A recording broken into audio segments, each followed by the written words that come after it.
I have owned the DJI Air 3S for a while now, and recently I asked myself a question that I think a lot of you are asking right now.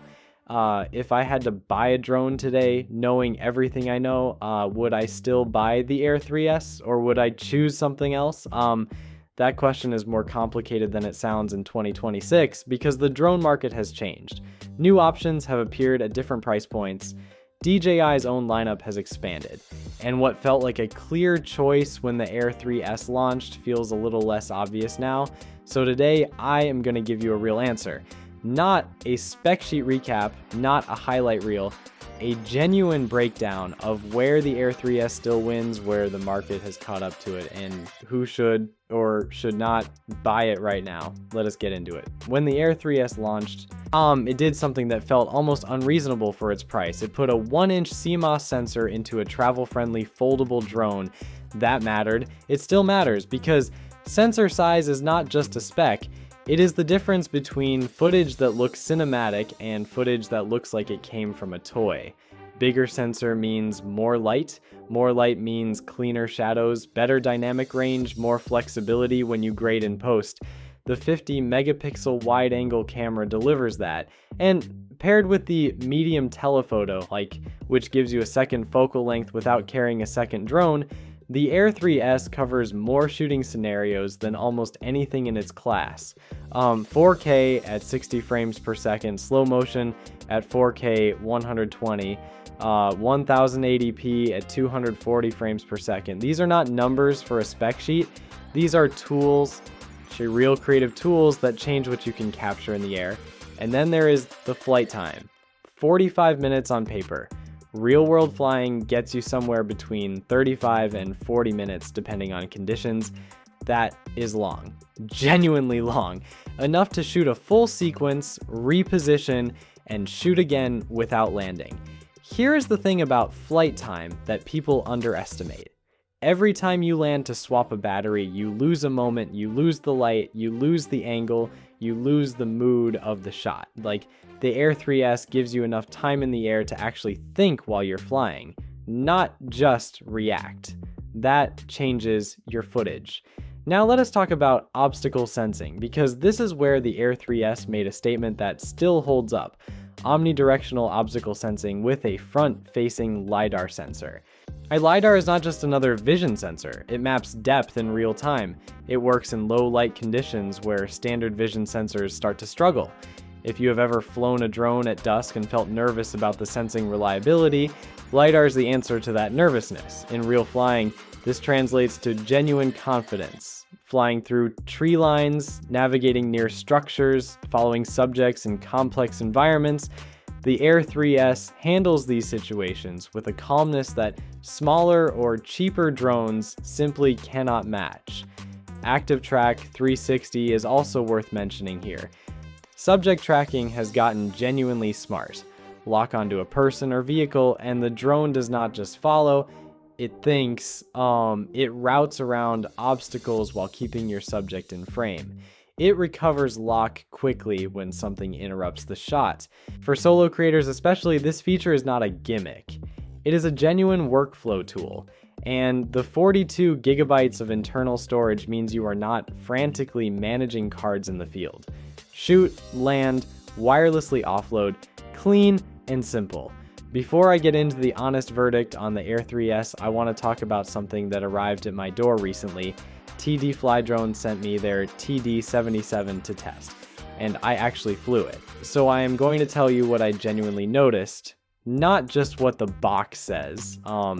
The TD77 is interesting because it brings features that used to live exclusively at higher price points into a much more accessible bracket. Foldable design, 4K video capture, 360-degree obstacle avoidance, intelligent automated flight modes. After flying it, here is my honest take. For someone who is not yet ready to invest in a flagship drone, whether that is budget or they are still learning or they want something lower stakes to experiment with, the TD77 makes a lot of sense. The automated modes work. The footage is usable, it does what it says. It is not an Air 3S and it is not trying to be. The sensor is smaller, the image quality is good, and the flight feel is different, but that is not really the comparison to make. The right comparison is, do you need Air 3S level performance for what you shoot, or would something more accessible serve your needs right now? If you want to check out the TD77, the link is in the description. I appreciate TD Fly Drone for sending it out for real testing and letting me say my honest opinion. Now, the honest part, the Air 3S launched in a moment where its combination of features felt almost exclusive. In 2026, some of that exclusivity has eroded. Foldable drones with strong cameras and intelligent flight modes exist at more price points now. The features that once separated the Air 3S from the competition, omnidirectional sensing, long flight time, dual camera system, are no longer unique to this tier. And within DJI's own lineup, the picture has gotten more complicated. The Neo 2 offers a completely different kind of value. Lighter, faster to launch, zero friction, incredible tracking. For creators who prioritize spontaneous shooting over image quality, it competes for the same creative role, even if it is technically in a different category. The Mavic 4 Pro sits above the Air 3S with noticeably better image quality, stronger sensing redundancy, and the spherical gimbal. If budget is not a constraint, the conversation shifts. So where does the Air 3S sit now? Right in the middle. And that is not a bad place to be. It is not the cheapest option, it is not the most powerful option, but it is the option that balances the most things simultaneously. Crikes. And for a lot of creators, that balance is exactly what they need. So who should buy it in 2026? Yeah, let me be direct about who this drone is actually for right now. If you create content regularly, travel, events, real estate, outdoor adventures, and you need footage that looks professional without requiring a cinema rig, the Air 3S is still the answer. The 1-inch sensor, the dual camera system, the long flight time, the reliable sensing. These things work together in a way that makes your footage consistently better without requiring you to be an expert pilot. If you are a hobbyist who flies a few times a month in easy conditions and does not grade footage heavily, you might be paying for capability you will never fully use. There are more accessible options that will serve you just as well. If you are a professional who needs the absolute best image quality and is willing to pay for it, look at the Mavic 4 Pro. But if you are the creator in the middle, serious about your footage, flying regularly, wanting a drone that does not limit your creativity, the Air 3S is still one of the smartest buys in the market right now. It has not become outdated, the market around it has simply grown.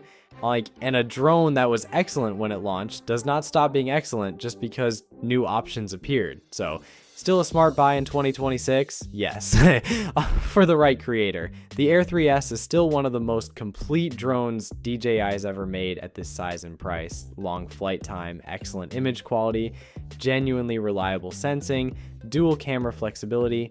If you are on the fence, the question is not whether the Air 3S is good enough. It clearly is. The question is whether it is the right fit for how you actually shoot. Drop in the comments, what drone are you currently flying and what would make you upgrade or switch? I read everything and it helps me figure out what to cover next. If you want honest drone testing from someone who actually flies this stuff, not just reads the spec sheet, subscribe. More stuff is coming soon.